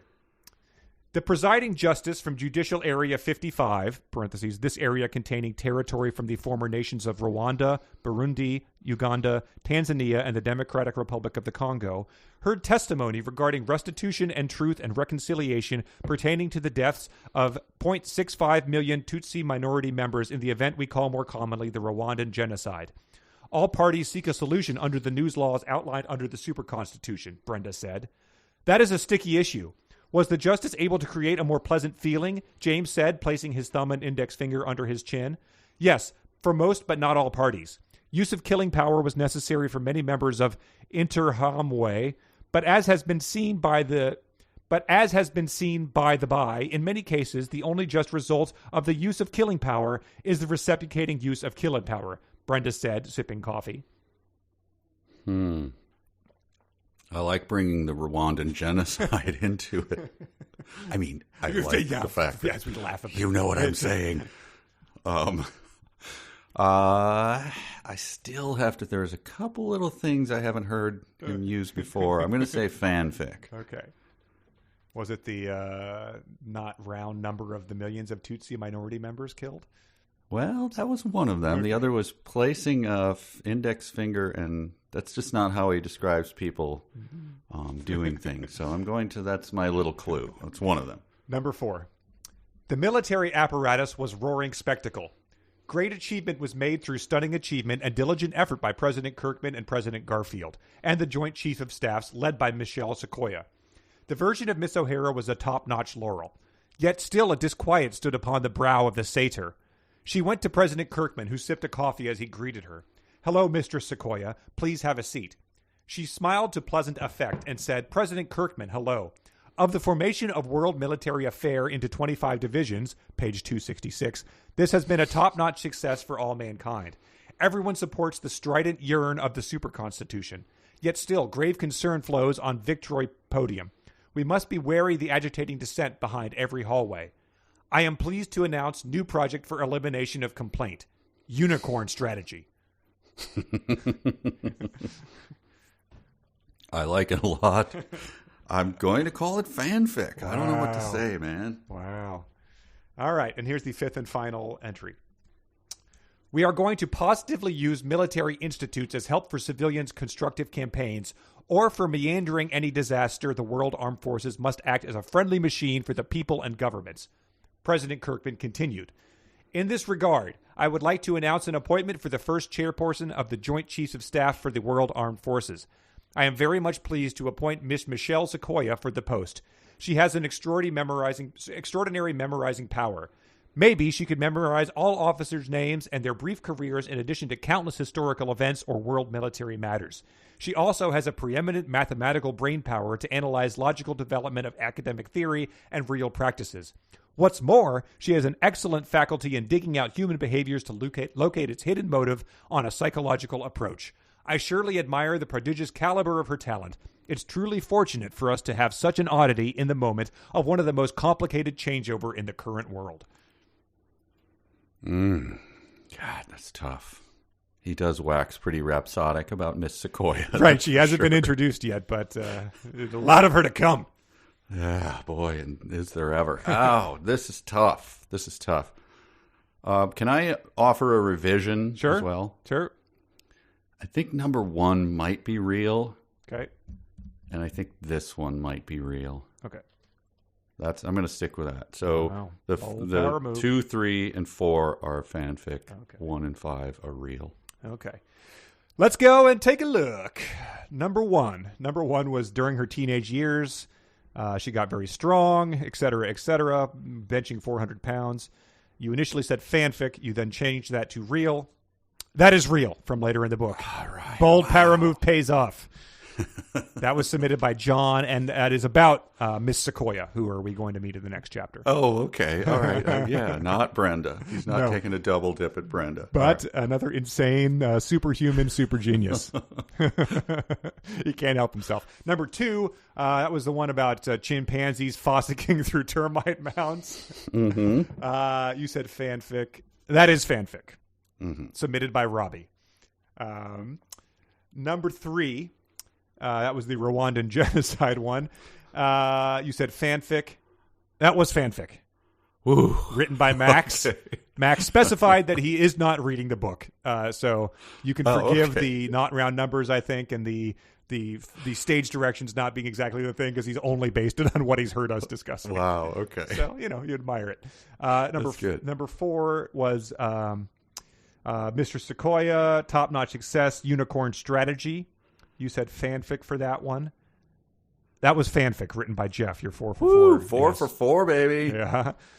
And then number 5 was introducing Miss Sequoia and just praising her memorizing powers and everything like that. You said real for that one. And that was real. 5 for 5. Yeah. That was submitted by Jeff and Craig. They both took note of that one. Well done. Well done. Wow, changing an answer. I've probably done that before, but I think it's been a while. Yeah, the Monty Hall strategy. Yeah. Wow. Well done. We did have a couple more extras, so maybe we can do a bonus for these ones Sure. that didn't get used this for next week. But So that raises my average by 0.0007. Hey, well, if you're going to get 5 for 5, you can't backhandedly disparage it right afterwards. Okay. You've got to go into the weekend. There we go. All right, I feel good. Let's keep going with Article 15 Breakthrough, where we're going to get to meet the aforementioned Miss Sequoia. Oh, baby. But it starts with, I believe this was covered in fanfic. It's worth readdressing because it's an insane 372 synergy. He's proposed a cocktail party. He's talking to Chief of Staff Edmund Murdoch, and U.S. President John Garfield says, "Eddie, what type of cocktail party do you suggest?" "Well, Mr. President, I have an idea for the best, but small and cozy one I have been thinking about." So the small and cozy intimate gatherings of the Quilters Push Back rears its head in the most unexpected place, the presidential cabinet of super constitution. Where the world is on the brink of a seismic reorganization of everything we've ever known, and small and cozy is best. Yeah. And what is a small and cozy party? Well, generally, I'm thinking about a nice band of 5 or 6 best musicians in the country. So 5 or 6. So I'm trying to think what kind of bands would be allowed? Yeah. The Rolling Stones, I guess, still could be that. But if you get too many up there, that's not small and cozy anymore. Right, true. I was thinking it was going to be like a super group, So they were going to have, like Yo-Yo Ma, and then they were going to get, a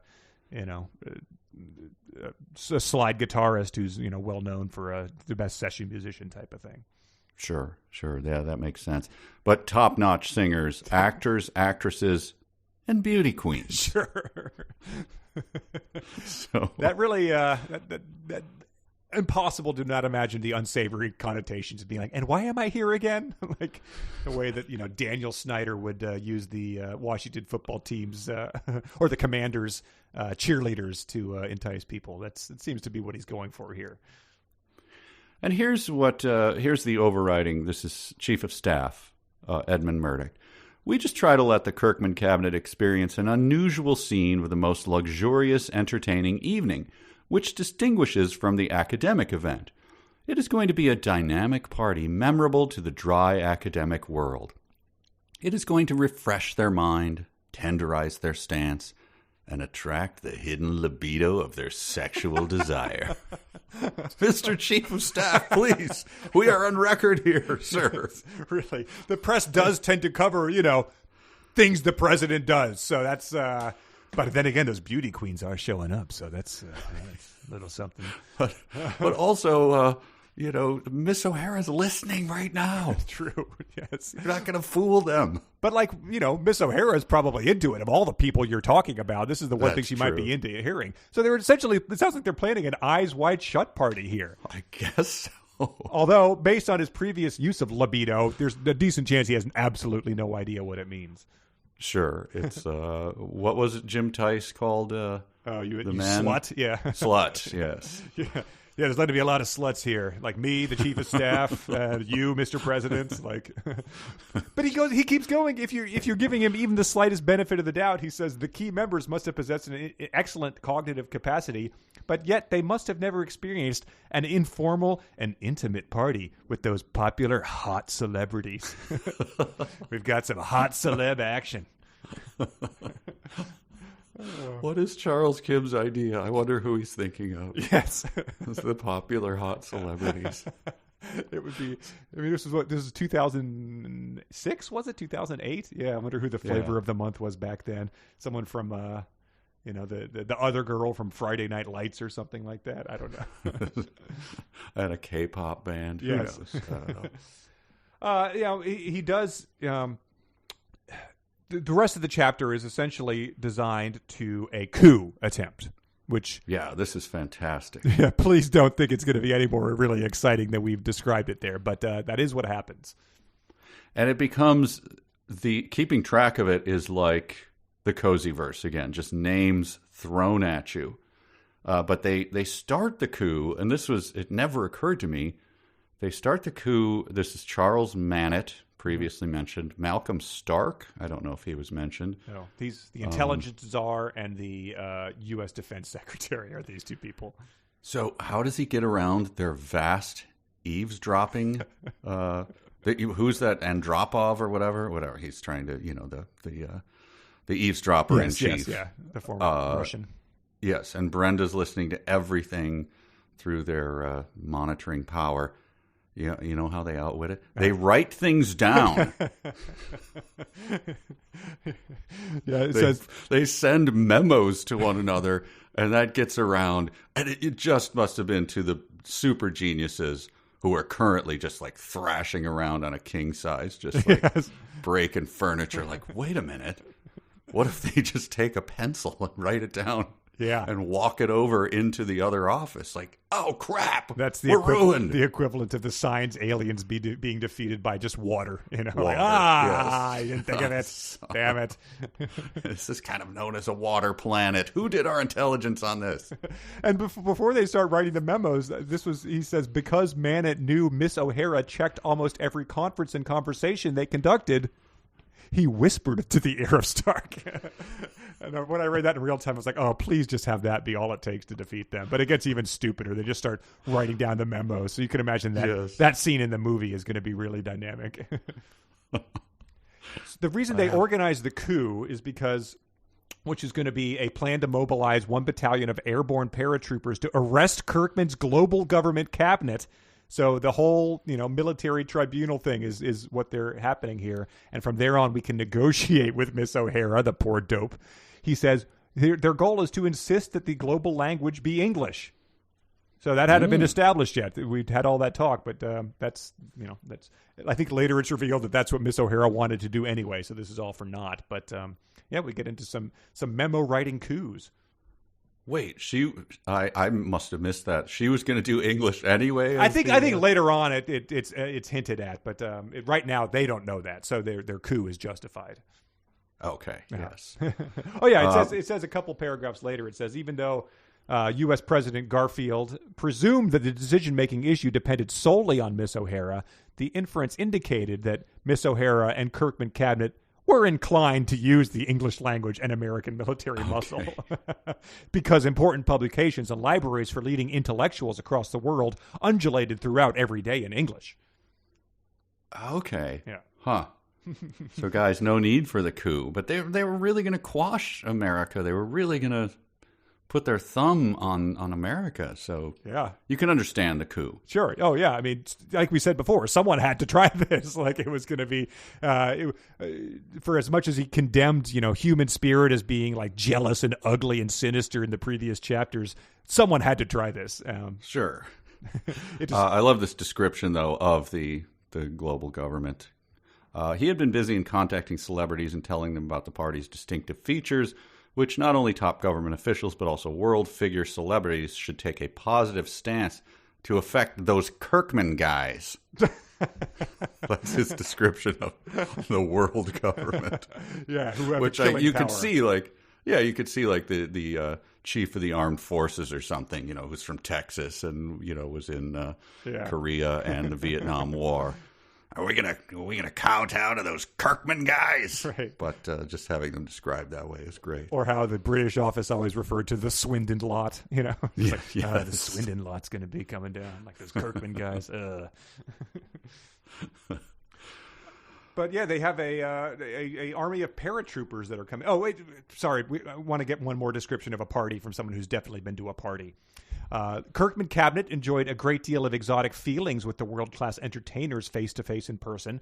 Kirkman Cabinet felt sensational rapture on talking with the best actors and actresses, beauty queens, and top-notch singers at such a close proximity and real-life facial expressions. A substantial volume of bursting laughs and cracking jokes shuffled around in the West Room amid the party's participants. So you can just tell, like, he's just pulling that from real life experience. New York Times Society page, eat your heart out. Yeah. Like, I've been to parties in Canada. You weren't invited to them. You don't know about them. What's so shocking is, again, please break the party down. Give us the dialogue between the people. Show us what's causing the substantial volume of bursting laughs and cracking jokes. Yeah. But no, we get a bland after-action report. Like the whole party, which was the setup, is like, oh boy, Charles Kim is going to like zoom into a cocktail party. Yes. President Kirkman said to Jennifer Love Hewitt, it was... Yes. But nothing. I was deeply disappointed by that. Yeah. Because when he does deliver the goods of the, average Joe's talking, like we did in some previous episodes, and as well as just a good one coming up, it's spectacular. So it really is a shame we don't get more of it. Yeah, it's too bad. But I started to try to follow the plot, the actual coup, which I think is supposed to, read like a, I don't read those thrillers. So who are the authors? Yeah, Tom Clancy and Clancy. Vince Flynn type stuff. The coup. Okay. The one it's plotted by Charles Mannett and Malcolm Stark. Mm-hmm. They were the Richard memo writers. Hancock. Yeah, but they're not part of it. Richard Hancock is the army leader, I believe, who's taking a couple buses of paratroopers. Buses of to paratroopers So to the UN building. Yeah, so they show up there. They're going to do it during the cocktail party. I believe so. I think that they is sort of going to be like that Godfather scene. Sorry if you haven't seen it, anybody, but they're gonna wipe out everybody. During a cutaway montage, I guess, from this party world dramatic opera plays. Yeah, so it's like Ocean's 11 or something. Yes. So then when Hancock and Fox are surrounded by UN security, they say, no, we're not them. We're Sonny Johnson and Frank Kennedy. Yeah, they say, are you Mr. They get word of it. Kirkman calls calls Garfield and says, hey, there's a coup, and Garfield, doesn't play dumb. He had no idea what was happening.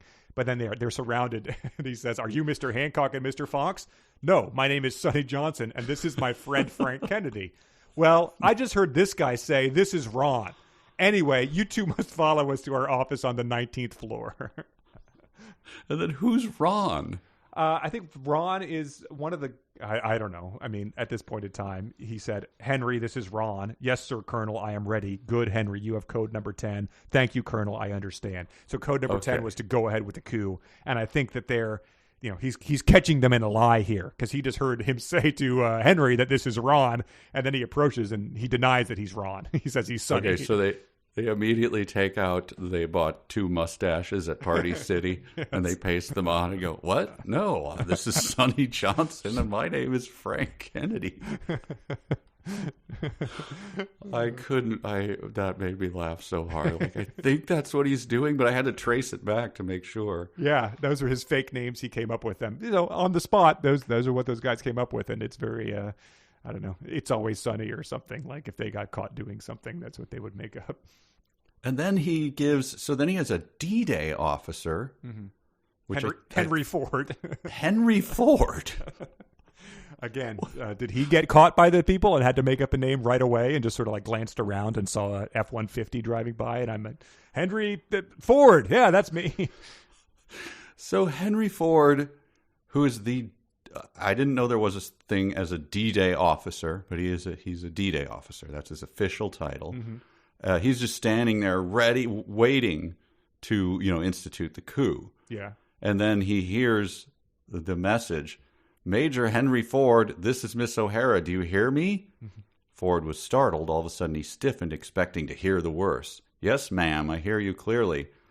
Ford was used to hearing about Miss O'Hara, who had become a household word.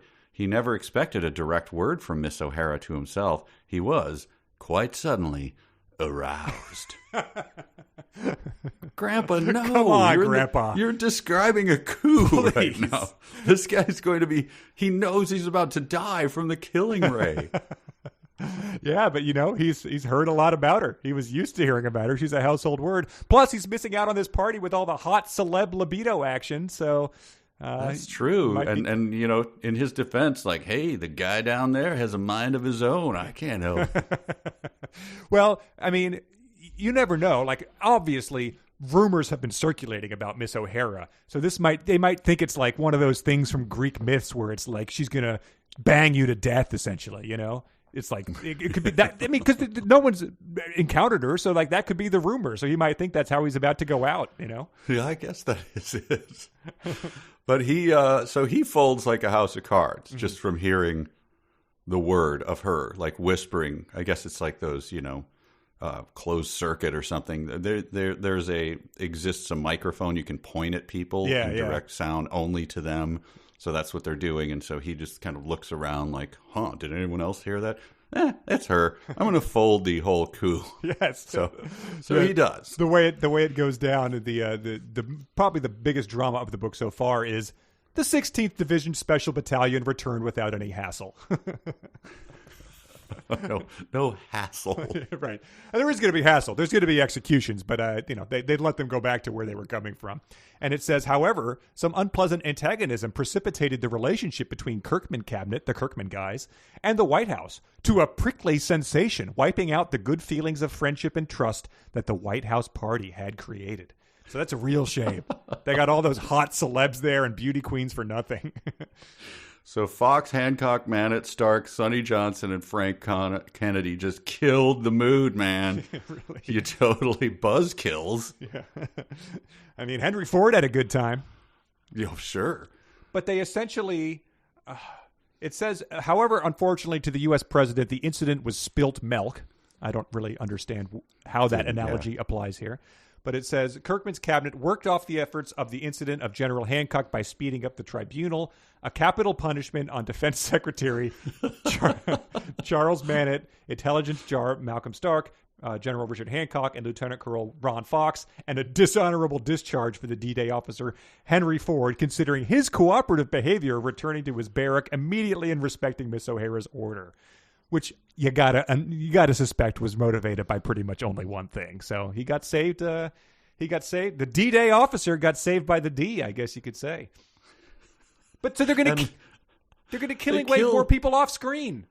But do they killing wave them, or do they just allow them the freedom to, I don't know, hang them? Yeah, that's true. Firing squad. I mean, I don't know. I don't know how you execute people in a military tribunal for treason these days. It doesn't tend to happen very often. So it raises the question again about like, why do we need the military, and where is the killing ray? Why does it keep just like, so I assume you're going to killing ray these guys? No, do what you normally do. And just, okay. Lethal injection, I guess. Yeah, I mean, sort of but expensive. it's sitting right there. Have you even, no, it's you got to recharge it. It takes a while. So why don't you just go ahead?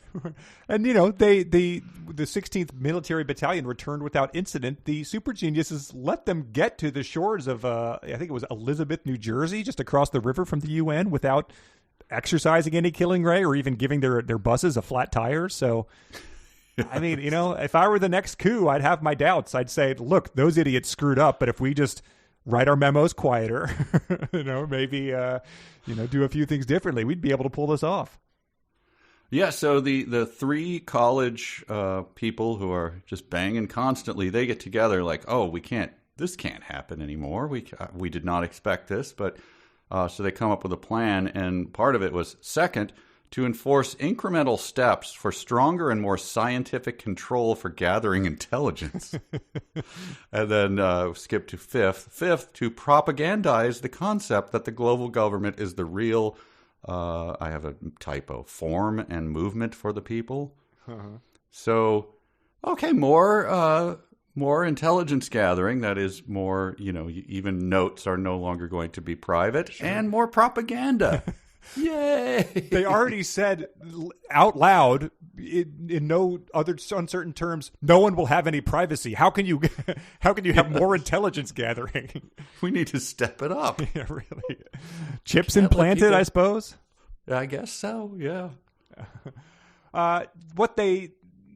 After all this has gone down, as they're discussing all this, they introduce the character we alluded to earlier, which is a young female officer, Major Michelle Sequoia. Machi. Yes. And they sort of introduce her, and people are skeptical, of course, because she's young and female. And one of them questions her.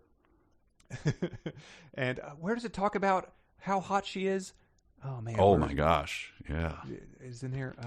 Oh yeah. A very attractive genius, graduated from West Point with record performance. Yes. So they just felt the need to explain that to everybody. And one person asks about, hey, are we sure that this lady should be in charge? She's super young. How does she, have we already promoted her to just, national security advisor, even though she's just a major? And the guy says, a time makes heroes and heroines. Genius makes humanity brighter. Genius is born, not cultured. We have to learn how to respect genius.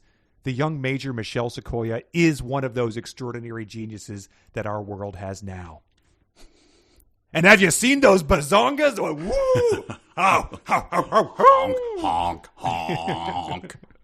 You don't need to make every. I guess there are only 2 female characters. Oh no, there's 3 because Miss O'Hara counts. Every single one of them is just extraordinarily attractive, super hot. It's so strange. It's so weird, man. Grandpa, settle down. Settle the hell down. Also, this is a little aside, and it's just sort of like, remember that thing we said about religion earlier? Yeah, forget it. We have to promptly adjust ourselves to the emerging concept that only scientific rationalism plays a main role in the process of forming the basic framework of our new world order. So Neil deGrasse Tyson, you are president. Great. Now. Oh man, he's gonna. Yes. He might have some nits to pick with this book. I feel like Yes. And to finish out this chapter, I have all of these. This is like a paragraph, but every sentence I want put on one of those signs you put up in a Nashville house. Oh yeah, word art. Yeah, live, laugh, love. But here they are. It's all one. It's paragraph. wine o'clock, that kind of thing. Like, yes, 24 hours in a day, 24 cans in a case. Coincidence? But these are a little deeper, but they're pretty good. Ooh. Inscrutable arc the ways of human affairs. An evil development turns out lucky break, time to time in human history. Sometimes we meet unexpected, unspeakable hardships. Hereby we need bravery, sustained determination, and perseverance if we believe in. So there you go. Oh yeah, I could see the bachelorette party sipping, White Claws out of penis straws in front of inscrutable arc the ways of human affairs. That lights up with Edison bulbs when you flip the switch. Oh, that's the actual chapter end. I didn't realize that's how it closes out. He goes out on a very he's delivered wisdom there, and you can turn the page when you're ready, but just marinate on that for a while.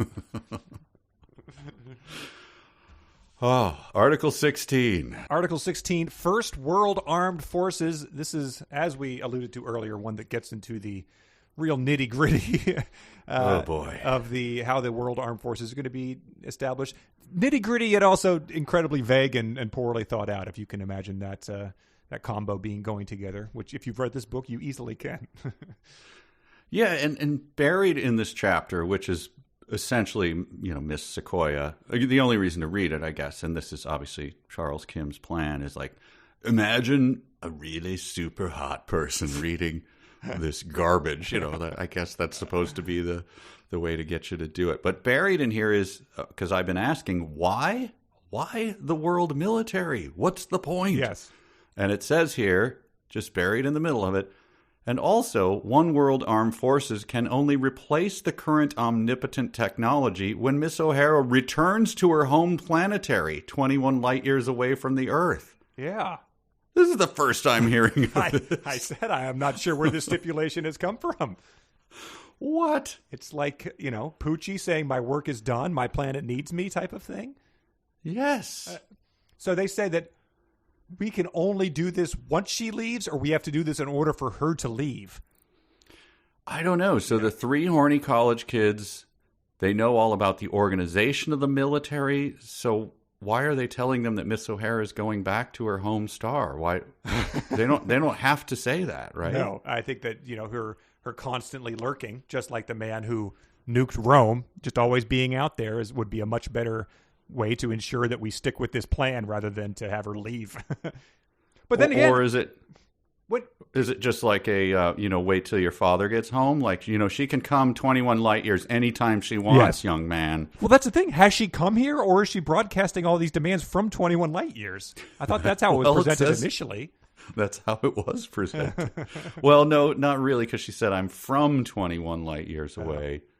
So you could take it either way, I think. Yeah, she's just at a rest stop off of I-95 or something, making a call from a payphone.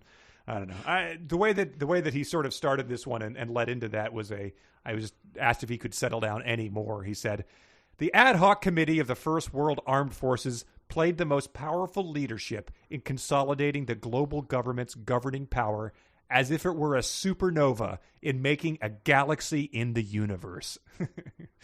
Wow. Yeah. So that's what we're dealing with here. Get the stamp out for that one. Yeah, firm settle down. Please stamp. Firmly settle down, sir. As firm as Henry Ford was when Mrs. Oh dear. But I think you made this comparison last time. Is that a lot of these scenes are like the Star Wars prequels, where they're like, we should have a motion to decide if we condemn the Empire for trying to do this, just yes. meetings and trade federations and stuff. So that's what this is. But as you said, it's like a super hot woman is speaking. So I guess we're supposed to be intrigued. But it says the ad hoc committee ad hoc. He got this one right. Ad hoc committee to study the establishment of only one military machine in the world is not created for finding out how difficult tasks to organize it, but how efficiently we are going to organize it. So that's just sizzling right off the page right now is like condemning those who don't think it's going to be difficult, but those who want to make it efficient. Those people, they deserve the killing ray. Yeah. No, I was wondering about the efficiency. That was top on my mind. Yes. It's like the Star Wars scenes. We're not even going to have a vote in the Senate. We're going to move to vote in the Senate. This is also, as a parenthetical, it's pretty funny. No one is going to be allowed to possess any type of firearms except local police forces and the World Armed Forces. This is just an afterthought. How boots on the ground is this confiscation going? Like, how is this going to work? Yeah, really. Are we going door-to-door confiscation? Yeah, and that was another one where it's like, just show one, militia from northern Idaho who's, been preparing this moment for decades now. And they might, they could probably take out a good chunk of that 100,000, 200,000 Coast Guard members before they get killing waves. Yes. The one world military existence, in other words, will have no rivals at all, will exercise a monopoly in terms of physical strength, and will maintain its immense muscle power as a big tiger versus a small cat. What could go wrong? And again, so the 3 horny college students and their advisor, Mr. Lee. So what was his background? Oh, man. He was the costume jeweler, right? He got an education, but he worked as a costume jeweler. That's why it was so obvious that it was Charles Kim. Okay. So when they're talking about things like, what should we do about, it is an armed citizenry, and this is, and we're going to, we will have no other weapons. So Mr. Lee is like, yeah, tell them that. And then the college students are like, okay, and is that also under the threat of the death ray? Yeah, why not? Just put it under the death ray threat. You leave me alone for a minute. I'm hashing out a dispute with my cubic zirconia supplier. Come on. Do I have to think of everything here? It's just unbelievable that these things are just tossed off that way. Well, speaking of tossed off, we get some more Grandpa No in this section with just the very casual, I mean, it's hilarious in the context of the book, but the very casual sexism of this cabinet. He says, oh, Miss Sequoia, I am glad to see your smile.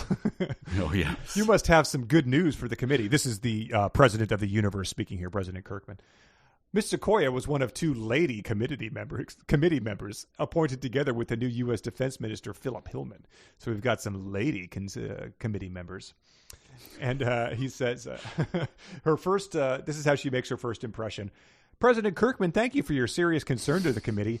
I understand that you have indicated a difficult side of the matter, but we can also see the matter through a snug side. I am sure, President Kirkman, we can present a downright paper sooner than later. And then he says, I hope, Miss Sequoia, I could have a smile on your committee's paper. So he's, the rest of the president was skeptical. They were like, what is this young, hot lady? Are we sure she'll be appointing her a new committee member? And President Kirkman's like, wait till you see her.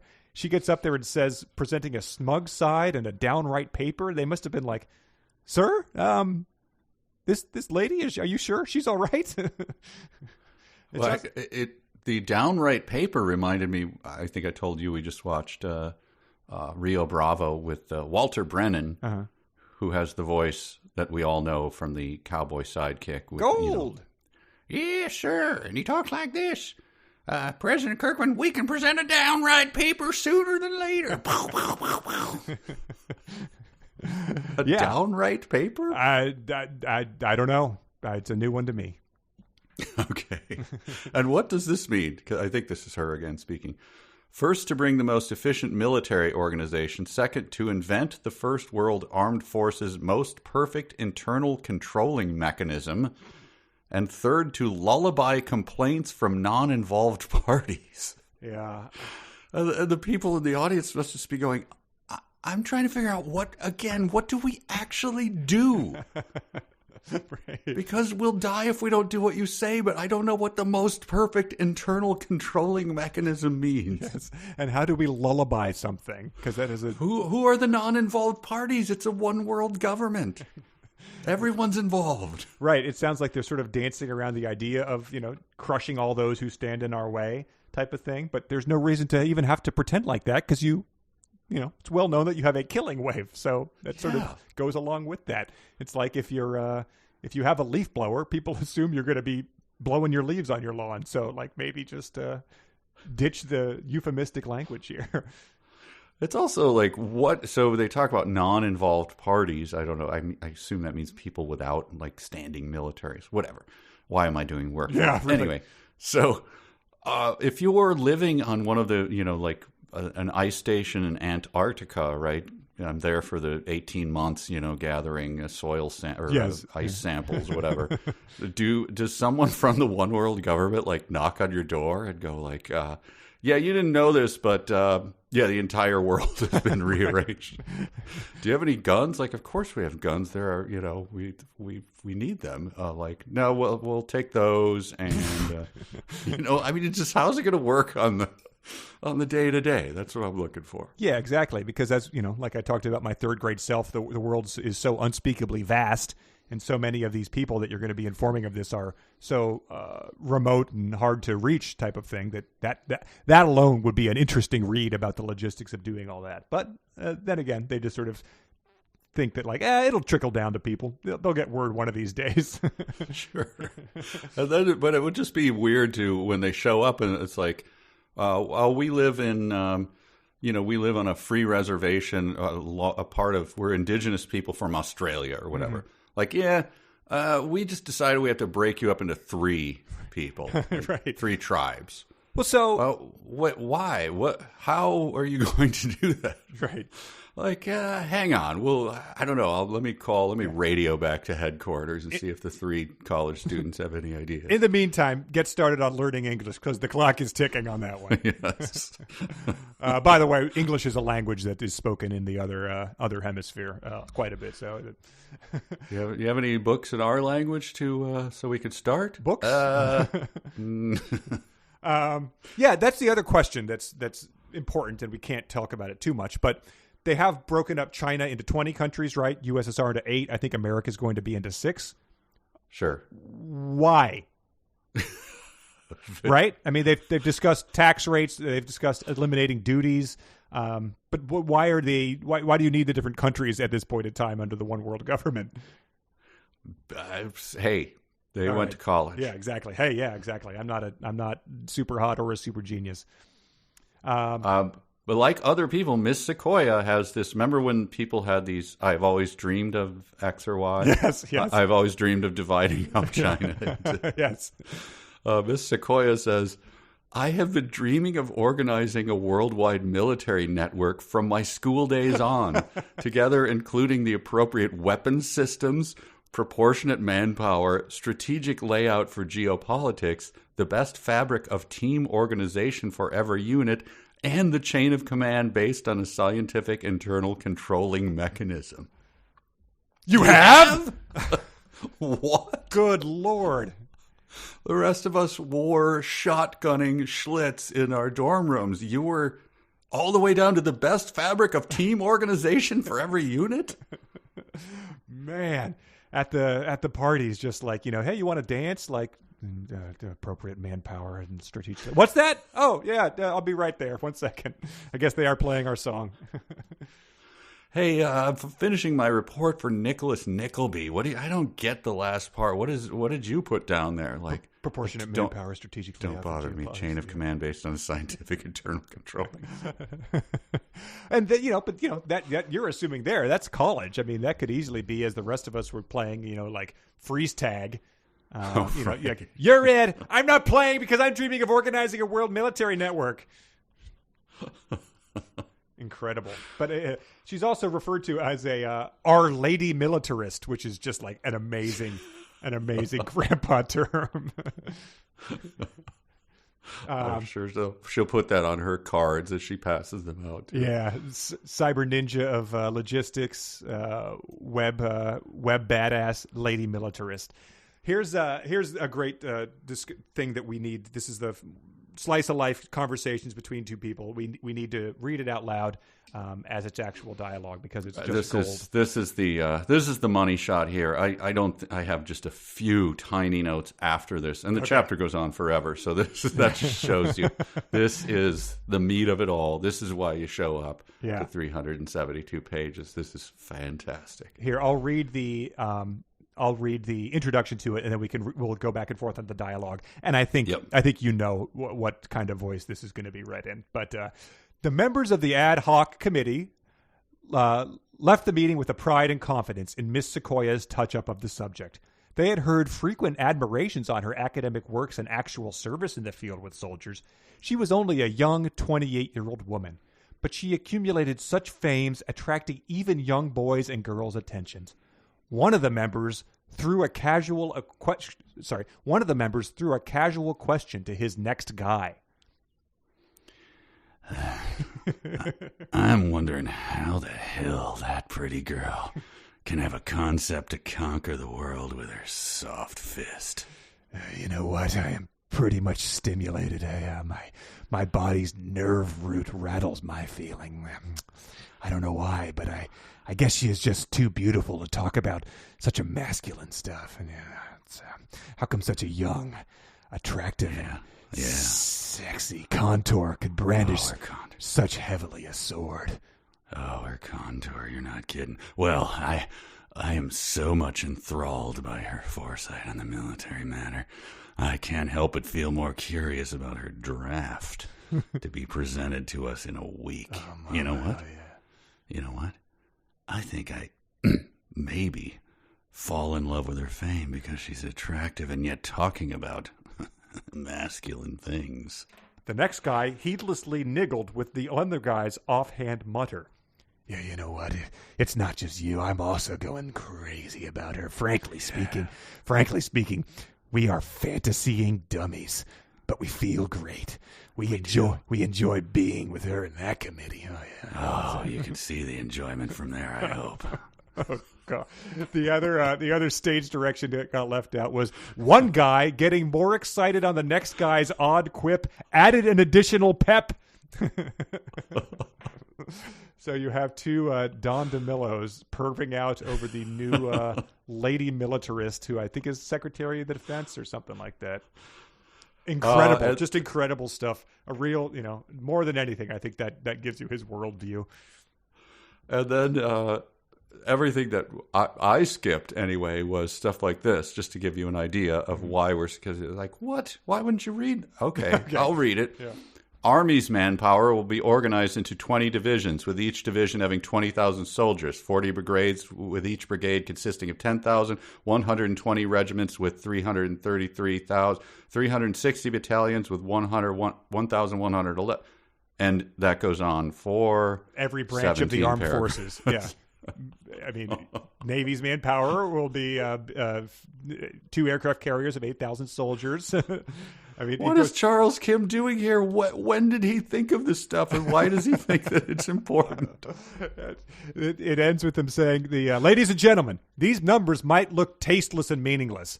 And I just said, they certainly aren't compelling reading either. It's you've spent 2 pages laying out the specifics of your little, it's like a tabletop RPG war game or something. Now I won't. I'm not going to go back to the dark web. I'm not going to hire the 372 players. But another typo, my dear members, and it was the obviously the mammal deer spelled D-E-E-R. Very nice. Just like, very nice. The other thing, I think I alluded to it earlier, but Miss O'Hara is laying out that for many more pages, specific numbers and craziness. But then she says, fifth. So we skipped over 4 other articles that she's saying here. We have a subject of mobility of the armed forces. It means logistics. When a soldier officially moves, it involves the matter of logistics. Dictionary says logistics is the branch of military science and operations dealing with the procurement, supply, and maintenance of equipment with the movement, evacuation, and hospitalization. Blah, blah, blah, blah, blah, blah, blah, blah. So even the 2 pervy, guys saying things with pep have got to be just sort of nodding off by this point in time. And then I did check this. I read close enough to check it, because at the beginning she said this. Miss Sequoia made a speech on her draft. I guess that's something you do. Adding some examples and some jokes. Learning by heart of her draft was a piece of cake to her. And then she narrated as the following. And then I scanned it all. I was like, I'm not laughing. Where might they be? I mean, I'm horny as hell, but I'm not. There were no jokes. Yeah. She learned it by heart, but then she just, I guess on the fly was like, look, these guys are so horny. I don't need to do any jokes. That would just distract from them. Yeah, maybe it's the sort of thing where she could just say something that sounds like a joke, like a no-soap radio kind of thing, that just end it with the cadence of delivering a punchline, and they'll laugh because they're under your thrall. Right. Oh, man. Give us one joke in here, man. Let us know what you would say. She also has a little, as they keep going, just obviously the whole thing is monstrous and supervillainy, but the real supervillain stuff was this line. In other words, the global sovereignty has the absolute right to take over anything valuable for the people and to demolish anything harmful for the people. And someone then speaks up about that. He says, on the above serious, terse, and decisive statement, the members of the committee and a throng of reporters stood aghast at such an unheard-of claim by any event in human history. The claim of global property for the people resonated in the audience's heart. No one was going to raise any question about the global government's confiscation of the whole military establishments of the U.S. and possibly other countries' partial or whole contributions as well. I don't think there's any possibly there. For the people and globalization of the world, and including to the spirit of the super constitution, the global government is going to take over anything available as for a global property from the existing valuables on Earth. So that's just another thing where he has a character say something casual about what the global government's going to do, then describes people as being aghast about it, and then moves on with it being a completely normal thing that we're all just going to accept. Oh, well, there you go. Yeah. The confiscation is to come. Mm-hmm. I can't wait to see how it ends. The last reading is a little bit shorter than some of the others. Yeah, I believe it's only 2 chapters. It's still, it's still a hefty chunk of manifesto, but he's got a lot to. Could you guess at it? What's going to happen? Well, yeah. So is he going to? Is Is it going to be implemented? Is it somehow going to be thrown off? I mean, I can't imagine that would happen because this is his vision and he wants to see it happen. Are we going to see the Troika ever again? How is this going to end is a spectacular thing, because as we see, substantial amounts of the last two chapters are devoted to how much the lady militarist Miss Sequoia can bench. So we've got to incorporate that as well somehow. How am I going to fold that in? Because I have a theory. All right, let's hear it. I'd like to expound my theory, is that someone actually does visit from a distant planet. Wow. And with a clipboard looks things over and goes, "You're on the right track.